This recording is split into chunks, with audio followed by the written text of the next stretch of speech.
না পারি, ওদের 2-4 দিন ঠিক খাওয়াইতে। কাজেই শ্রমিকরা যে দাবি করছে, এই দাবিকে কেউ যদি মনে করে ফুটিয়ে উড়ায় দেবো,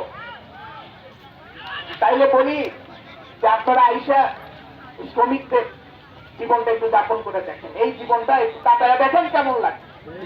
শ্রমিকরা কষ্ট করে, শ্রমিকরা মাথা ঘাম পায়ে ফেলে, রপ্তানি হয়, টাকা আসে, সেই টাকা দিয়া যাদের গাড়ির চাল কেনা হয়, সেই টাকা দিয়া যাদের থাকবার, সেই টাকা দিয়া যাদের হচ্ছে যে মনে করেন যে বিলাসী জীবন, তার অবদানটা কি? তার অবদান নাই, অবদান তো শ্রমিকের। আর শ্রমিকের বেলায় খরচনা শ্রমিক পায়। আমরা যে কথাটা বলতে চাই, আমরা বলতে চাই দেখেন, কারখানায় যে দাবিগুলো উঠছে, সেই দাবিগুলোর যৌক্তিকতা আলাপ আলোচনার মধ্য দিয়ে আমাদের প্রতিষ্ঠা করতে হবে। আলাপ আলোচনার মধ্য দিয়ে প্রতিষ্ঠা করতে হবে। আমি একটা দাবি উত্থাপন করছি, আমার দাবিটাকে অযৌক্তিক বলে দিচ্ছে, আর হচ্ছে যেগুলো আমার সাথে আলাপ আলোচনা করতেছে না, এইটা চলবে না। গার্মেন্টস শ্রমিকরা সবচেয়ে সুশৃঙ্খল শ্রমিক। ভালো করে খেয়াল করে দেখেন, গার্মেন্টস শ্রমিকরাই একমাত্র আন্দোলন করে সময় মতো তার মজুরি বাড়ানোর জন্য, জীবন দেয়। আর কোন সেক্টরের শ্রমিকদের কিন্তু এই ধরনের নিম্নতম মজুরি এগুলো আদায় এইভাবে হয় না। গার্মেন্টস শ্রমিকরা এরকম সচেতন। তো গার্মেন্টস শ্রমিকরা যে দাবি দিচ্ছে, এটা নিয়ে আলোচনা হইতে হবে। গত কয়েকদিন ধরে আলোচনা হইতে, সেই আলোচনার ভিত্তিতে বিজিএমইতে কালকে একটা সিদ্ধান্ত হয়েছে যে যে যা হাজিরা বোনাস পায়, আমরা 500 টাকা থেকে শুরু করছিলাম, ওনারা হচ্ছে হলে 10% বাড়াবে। আমরা বললাম যে আরে ভাই, 10% শুনতে তো মেলা মনে হয়, 400 টাকার 10% কত আপনারা বলেন? 400 টাকার 10% হলো 40 টাকা।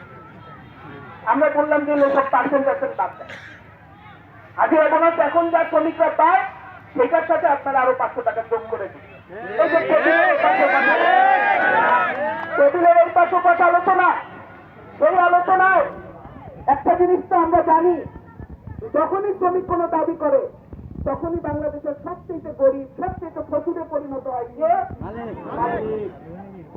মালিকদের চাইতে গরিব আর কেউ নাই, মালিকদের চাইতে দুঃখী আর কেউ নাই, মালিকদের চাইতে বিপদে আর কেউ নাই।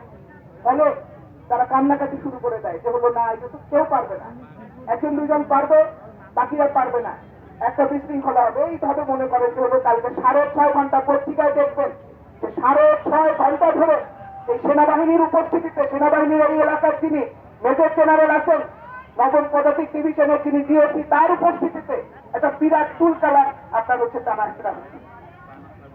এবং এই টানা হেঁচড়ায় একটা পর্যায়ে তারা হচ্ছে বলে 100 টাকার বেশি দেয় না।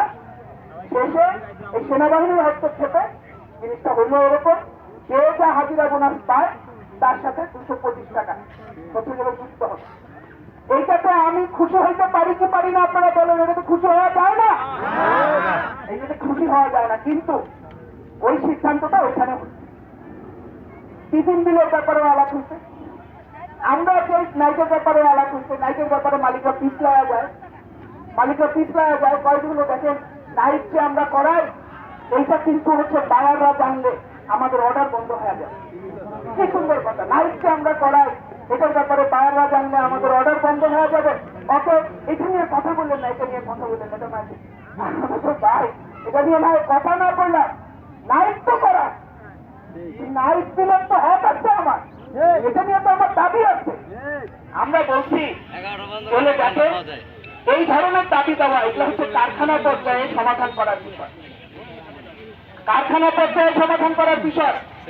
কারণ কোন কারখানায় শ্রমিক কি পাবে কি পাবে না, সেই কারখানার মালিকের কি সামর্থ্য আছে কি নাই, এইটা তো বিজিএমইতে বসে আলাপ করার বিষয় না। এইটা তো জাতীয় শ্রমিক নেতারা ঠিক করতে পারবে না, এটা শ্রমিকের সাথে আলাপ করে আপনারা ঠিক করবেন। আমরা এই কথা বললাম, তারপর তারা বললো যে এইটুকু সিদ্ধান্ত থাকুক। কি সিদ্ধান্ত? সিদ্ধান্ত হলো ছাঁটাই গুলো হয়েছে। এই ছাঁটাইগুলোর পরে ব্ল্যাকলিস্ট বলে যে একটা ব্যাপার বিজিএমইর আছে, এই ব্ল্যাকলিস্টটা তারা স্বীকারই করে।